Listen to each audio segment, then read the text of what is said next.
Hi, I'm Hollie McRae and you join me here at Knockhill for the McRae Rally Challenge. I am joined just now with Max McRae, the third generation of McRaes behind the wheel. So, I'm not going to lie, Max, I've been looking forward to this interview. I feel as though I've seen bits and bobs from your filming with Dirtfish in the time that you've been here in the UK, and you say a lot more to the camera than what you say to me about your rally experience. So let's start with the last few weeks being here in the UK. What's it been like for you?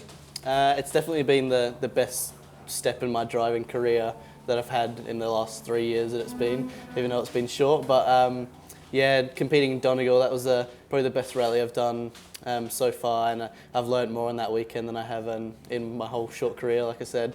But yeah, it's been probably the best step, and I couldn't ask to have better people around me, and just meeting all the fans and people who still follow the family is special to see. I can imagine that your experience here is quite different to what you've experienced in Australia up until now. Is there any similarities between your experiences, any lessons that you've been able to take from rallying there to rallying here?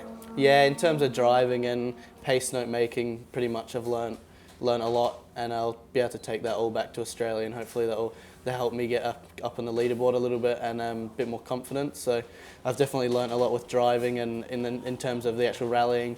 And also in terms of, I've had a lot more interviews and stuff over here, so I'm definitely a lot more confident in that aspect as well. So it'll be good to take all that stuff back over to Australia. Absolutely, and you're here with your dad, my Uncle Alistair, and Gramps as well has been coming along for the ride. What have you been able to learn from the two of them, both over this month and previously when it comes to rallying?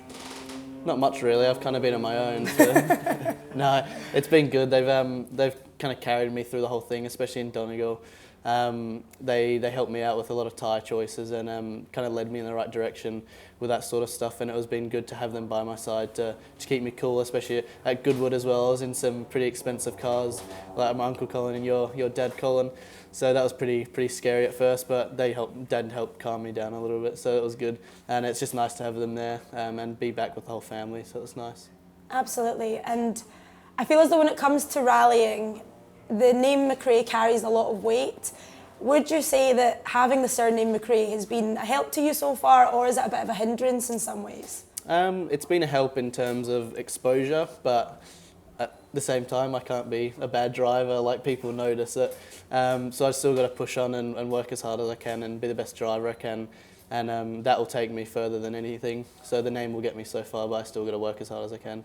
Yeah, I feel as though for me, the fact that I've got McRae as a surname, the first question I get asked by a lot of people is, oh, would you get into a car? Would you give rallying a go? And for me, it's a bit daunting. I suppose looking forward then, you've got a week and a half left here in the UK and then you're back to Australia. What are your plans for the future? As soon as we get back, we've got the program with Subaru Australia. So pretty much the weekend we get back, we're straight back into another rally.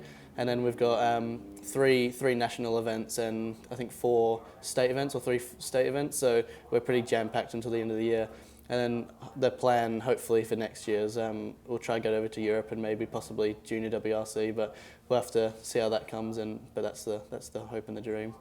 So there we have it, a little look into the early career and life of Max McRae, and I think that's the longest sustained conversation we've ever had. Yeah, probably.